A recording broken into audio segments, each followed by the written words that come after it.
শেষ বেলায় যদি অভিশাপই দেই তাহলে ভালোবাসলাম কোথায় বলো? কি সুন্দর হাসতে হাসতে অভিশাপ দিচ্ছ। ভুল ভাবছো। তোমাকে বিদায় দিতে ভীষণ কষ্ট হচ্ছে, কিন্তু থেকে যাওয়ার আবদারটাও কম।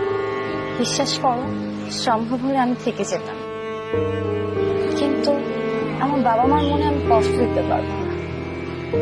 তোমার সাথে দুইটা বছর আমার খুব ভালো কেটেছে, কিন্তু আমার বাবা মা আমাকে 2 যুগ লালন পালন করেছে। ওনাদের মনে আমি কষ্ট দিতে পারবো না, ওনাদের আবদার আমি ভাবে ফেলে দিতে পারবো না। বোঝার চেষ্টা করো। আমি তোমাকে অসংখ্যবার বলেছি, তুমি ছাড়া আমার তেমন কেউ নেই। পৃথিবীতে বেঁচে থাকার অগণিত কারণও নেই। মানুষ আশাহত হয়ে গেলে বেঁচে থাকার আর কারণ খুঁজে পায় না। আমি জানি তুমি আমাকে ছাড়া ভালো থাকবে। তোমার এই ভালো থাকার সিদ্ধান্তে আমি কখনোই দ্বিমত পোষণ করব না। কি বলছো তুমি এসব? ঠিকই বলছি। অবশ্য কপাল পোড়া হলে যা হয় আর কি। ছোটবেলায় মা থাকতে যখন কপালে নজর টিপ দিত, মা তখন বলতেন যে আমার ছেলেকে যেন মানুষের বদনজর আর দুঃখ কষ্ট কখনোই ছুতে না পারে। অথচ দেখো, মা চলে গেলেন, তারপর থেকে দুঃখ কষ্ট আমার পিছুই ছাড়ছে না।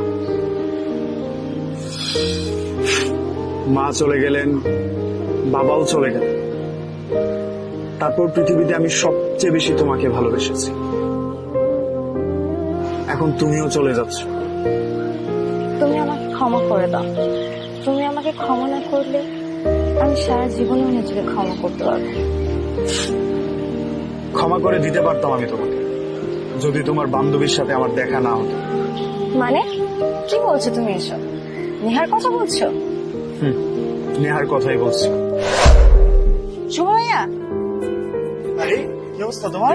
এই তো ভাইয়া, ভালো আছেন আপনি? হ্যাঁ, আমার অবস্থা ভালো। ভাইয়া, আমার না আপনার সাথে একটু কথা ছিল। হ্যাঁ বলো, এত ভনিত করার কিছু নেই, বলে ফেলো। আসলে ভাইয়া, কথাগুলো কিভাবে বলবো বুঝতে পারতেছিলাম, কিন্তু কথাগুলো যদি না বলি আপনাকে তাহলে সারা জীবন আমি নিজের কাছে অপরাধী হয়ে যাবো। আরে বাবা, কি হয়েছে সেটা বলো। আসলে নীলা তো বিয়ের প্ল্যান করতেছে। হ্যাঁ, 2 বছরের রিলেশন আমাদের, এখন বিয়ে করব না? না ভাইয়া, আপনি আসলে যেটা ভাবতেছেন সেটা না।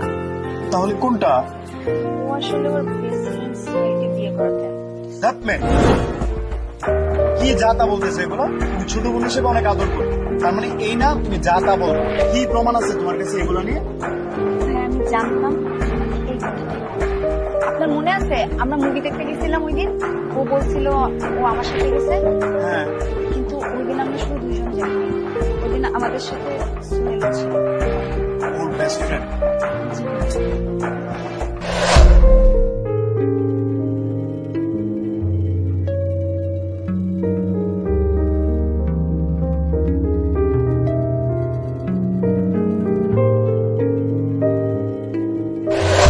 আসলে ভাই, আমি অনেকদিন থেকে আপনার কথাগুলো বলবো ভাবতেছিলাম, সময়ও হয় নাই আর সুযোগও হয়ে ওঠেনি।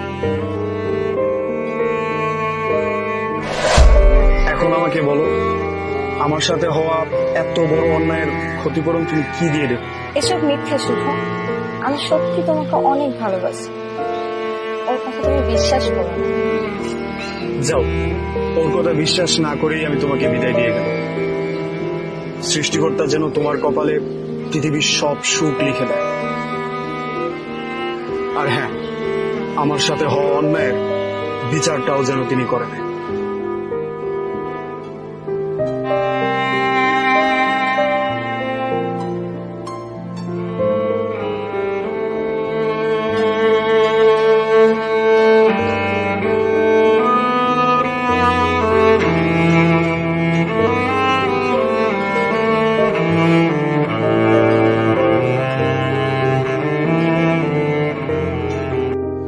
মানুষ ঠিক যতটা যত্ন নিয়ে সম্পর্ক গড়ে, ঠিক ততটাই স্বার্থপর হয়ে সম্পর্ক ছেড়ে চলে যায়। হঠাৎ এইভাবে বলতেছো কেন? এইভাবে না বলার একটা কারণ দেখো। কি করো নাই তুমি আমার জন্য? একজন বেকার প্রেমিক হিসাবে তোমার দ্বারা যতটুকু করা সম্ভব তুমি তার থেকে বেশি করছো। তুমি অনেক রাত আমার জন্য ঘুমাওনি। তোমার সেই নিদ্রাহীন রাতের অভিশাপ আমার এখনকার রাতের ঘুম কেড়ে নিয়েছে। তুমি ভুল ভাবতেছ। আমি প্রথম যেভাবে চাইতাম তুমি ভালো থাকো কিংবা সুখী হও, তার পুরোটা এখনো আমি চাই। আমার প্রথমের অনুভূতির এখনো কোনো পরিবর্তন আসেনি। মানুষের মুখের কথা আর মনের অভিশাপের পার্থক্য আমি বুঝি। আমরা প্রসঙ্গ বদলে ফেলছি, যাকে বাদ দাও। কেমন আছো তুমি? কেমন শুনতে চাও? আমাকে ছেড়ে গিয়েছিলে তো চাকরি নাই বলে একটা প্রতিষ্ঠিত ছেলের হাত ধরে। অবশ্যই ভালো থাকার কথা। প্রতিষ্ঠিত, তাই না? এখন মনে হয় আমার বেকার মানুষটাই ভালো ছিল।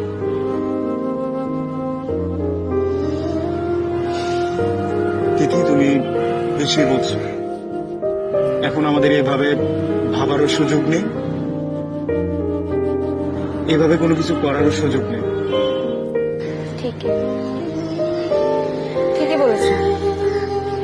তবে কি জানো, আমার কি মনে হয়, কি? আমি তোমার সাথেই বেশি ভালো থাকতাম। যে মানুষটা আমার আবেগ বুঝে, আমি কিসে খুশি হই সেইটা বুঝে, আমার কিসে কষ্ট হয় সেটা জানে, তার থেকে বেশি ভালো তো আমাকে কেউ রাখতে পারতো না, তাই না? তুমি একটু বাড়িয়ে বলছো তিথি। আমরা দুজনেই এখন ভিন্ন ভিন্ন লাইফ লিড করছি, এভাবে ভাবারও সুযোগ নেই আমার। দেখো, এসব বিষয়ের কথা না বলে আমাদের উঠা উচিত। চলো চলো।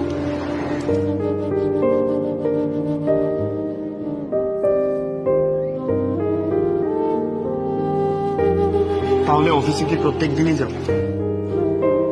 বোকার মতো প্রশ্ন করতেছো কেন? অফিসে না গেলে কি তারা আমাকে স্যালারি দিবে? তাও কথা। একটা প্রশ্ন করি? হ্যাঁ, করো। আচ্ছা, তুমি আমাকে ভালোবাসলে না কেন?